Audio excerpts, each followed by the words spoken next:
Rudi membiku depan laptop. Jari-jarinya tak bisa menari lincah, layaknya penari salsa. Otaknya beku, padahal satu bungkus Marlboro sudah hampir habis. 2 gelas kopi pahit pun telah meluncur mulus menyusuri kerongkongannya. Aku punya tempat bagus untuk bahan misteri nurut, ucap Krishna. Rudi yang sedang membiku hanya menoleh. Krishna tengah asyik menghisap rokok kelobot, rokok yang biasa dihisap oleh orang-orang tua zaman dulu. Ah kamu, telah berapa kali aku ke tempat begituan. Nyatanya tak pernah dapat feel, tak dapat info dari penduduk untuk lebih hidupkan karyaku. Tukas Rudi. Tapi ini beda Rud, konon tempat itu angker. Siapa yang masuk ke tempat itu pasti tidak akan selamat. Yang benar. Kata penduduk di sana katanya benar. Ya udah, yuk kita ke sana, ucap Rudi. Gairahnya timbul lagi. 2 sahabat itu kemudian berangkat mengendarai mobil menuju tempat angker dimaksud. Sesampainya di sana, ternyata tempat itu sebuah gedung tua yang sudah sangat tak terurus. Nah, ini tempatnya Rud, ucap Krishna. Namun tak ada sautan dari Rudi. Krishna penasaran, tengoknya wajah Rudi. Ternyata dia sedang melongo ke arah gedung. Matanya melotot, wajahnya pucat. Hai, kenapa kamu? Tanya Krishna. Tadi aku lihat Osi keluar dari gedung itu menuju keluar. Tapi kenapa? Krishna penasaran. Dia menghilang. Jangan ngarang kamu. Osi kan sudah meninggal beberapa tahun lalu. Tergah Krishna. Serius Kris. Tapi kenapa? Ya bisa hilang ya? Ah, sudahlah. Mending kita ke sana. Siapa tahu orang tadi bukan Osi. Ya mungkin penunggu gedung ini. Krishna menenangkan hatinya. Ayo, aku juga penasaran, jawab Rudi. Waktu itu hari menjelang malam. Rudi dan Krishna memberanikan diri memasuki gedung tua. Setelah mendekati pelataran gedung, keduanya merasakan hawa berbeda, aura yang menakutkan. Tiba-tiba Rudi mundur selangkah.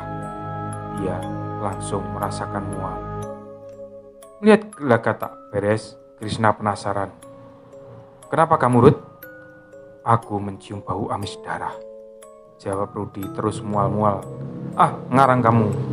Aku tak mencium bau apa-apa, bantah Krishna sambil merogoh minyak angin dalam celananya lalu mengoleskannya ke hidung kawannya itu. Kamu benar Kris, tempat ini angker, ucap Rudi setelah rasa mualnya hilang. Apa kataku juga? Sekarang gimana? Lanjut atau tidak? Lanjutlah, udah kepalang tanggung, sigap Rudi. Tapi aku merasakan bulu kuduku berdiri Rud, aku Krishna sambil dihantui rasa takut. Rudi belum merespon. Tiba-tiba ada suara keras seperti pintu yang didorong paksa. Brak! Spontan keduanya terkejut. Apalagi setelah itu dari balik pintu keluar sosok pemuda dengan rambut acak-acakan dan wajahnya penuh darah. Itu Osi, tunjuk Rudi ke arah sosok pemuda tadi. Mana Osi? Jangan ngarang kamu Rud. Ya sudah meninggal lama. Krishna coba membantah Rudi. Padahal tubuhnya menggigil, diamuk rasa takut. Dan tak terasa dia pun pipis di celana. Krishna tipikal orang yang tidak ingin dicap penakut. Dia terus meyakinkan Rudi yang dilihatnya halusinasi semata. Udahlah, itu hanya halusinasi kamu saja. Beda dengan Rudi yang memang melihat jelas penampakan sosok pemuda tadi, telunjuknya terus mengarah pada sosok itu sambil merajau. Itu Osi, coba kamu tengok. Meski dilanda takut luar biasa, Krishna coba mengarahkan pandangannya ke balik pintu yang ditunjuk Rudi. Aneh, Krishna tak melihat apapun. Mana? Aku tak lihat apapun, kata Krishna. Serius, tadi aku lihat di sana, Rudi sambil mengarahkan telunjuknya ke arah pintu gedung. Ah, itu hanya bayanganmu saja. Makanya, jadi orang jangan penakut. Krishna merasa di atas angin dan hatinya merasa lega. Sosok pemuda itu tidak ada. Namun, tiba-tiba terdengar suara dari arah belakang tempat keduanya itu berdiri.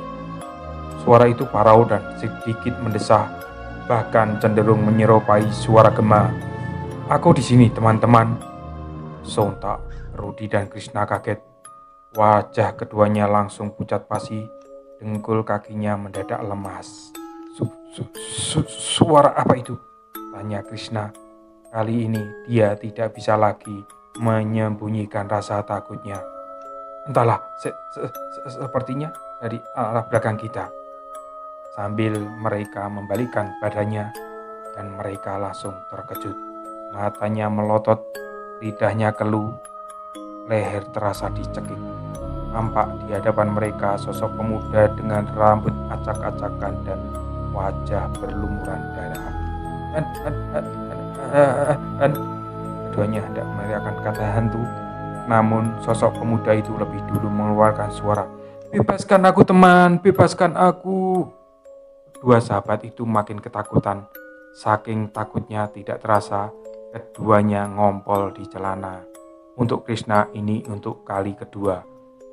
"Bebaskan apa?" Rudy coba paksakan diri untuk bertanya.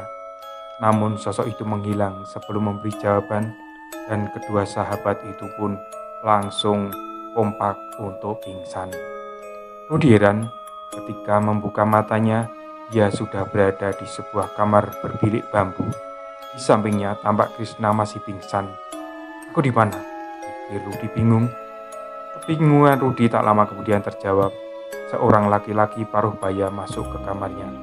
"Oh, kalian sudah sadar, nak?" tanya laki-laki itu. "Ya, Pak. Tapi saya ini sekarang di mana?" Rudy penasaran. "Santai saja, nak. Kamu aman di rumah Bapak. Nama Bapak Ayah, tetua di kampung ini." "Terima kasih, Pak." "Oh ya, kalau boleh tahu apa yang terjadi pada kalian berdua?" tanya Ayah. Sebelum Rudy menceritakan pengalamannya, Krishna keburu sadar. Sama halnya dengan Rudy, dia pun bingung bisa berada di rumah Ayah. Setelah berbasa-basi sejenak, Rudy kemudian menceritakan pengalaman mereka berdua hingga akhirnya pingsan. Mendengar itu semua, Ayah hanya manggut-manggut dan tersenyum kecil. Kemudian dia pun menceritakan bahwa puluhan tahun lalu gunung tua itu dihuni oleh tuan tanah yang kaya raya, sifatnya ramah dan murah hati. Namun ada hal yang aneh, setiap ada penduduk yang diundang makan atau acara apapun di rumah itu, hampir selalu meninggal dunia setelahnya. Caranya beragam, ada yang jatuh dari pohon, dipatuk ular, tertabrak mobil, atau masuk jurang. Hingga akhirnya penduduk sadar bahwa semua korban itu adalah tumbal pesugihan dari tuan tanah dimaksud.